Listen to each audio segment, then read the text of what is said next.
Um, Ryan, you've spent a lot of time thinking about technology in the workplace, even working for technology companies that help people get to the workplace. I'd like to go back to your comment earlier in our conversation today, where you brought up the term belonging cues, which I find super tantalizing.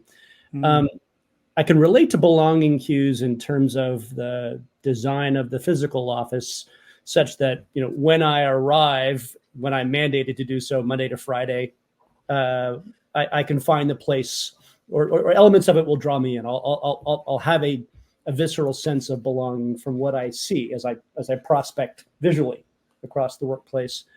I'm curious what's needed, and perhaps what's needed from technology to communicate a belonging cue if the person that's considering do I belong or not is at home and contemplating the decision of whether they're going to venture to the office this week or next week, where it's elective, not assumed that they're going to be there. Right.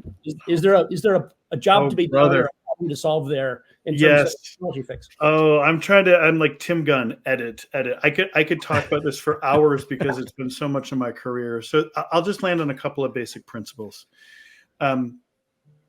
Office design was primarily driven by IT networks for a really long time. You laid out the desk to support a desktop computer. You got the wires from the closet, and the people is like plunk. They're just in there at the end.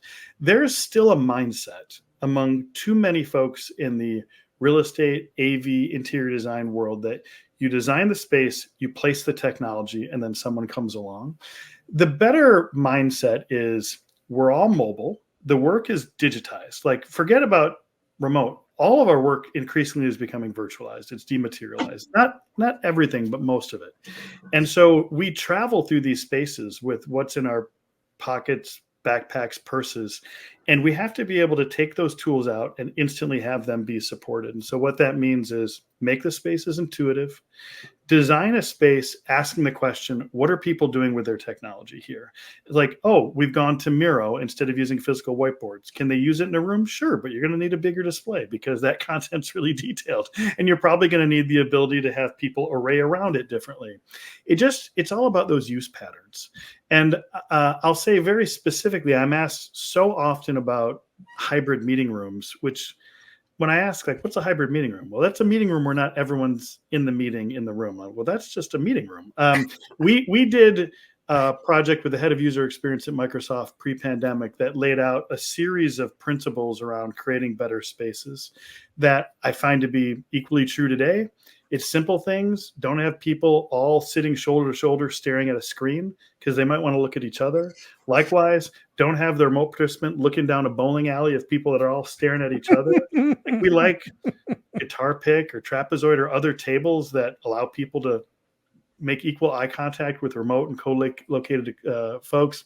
Put the camera the right height, the right distance. Think about background. I mean, it's not rocket science, but I will also say that even flipping through like Interior Design Magazine, I'm shocked at how rarely some of those principles are implemented even in the best spaces. So the good news, Mark, is that I think if we take a mobile first approach to thinking about user experience and we think about accommodating these activities, most of it is known. It's just rarely really implemented well.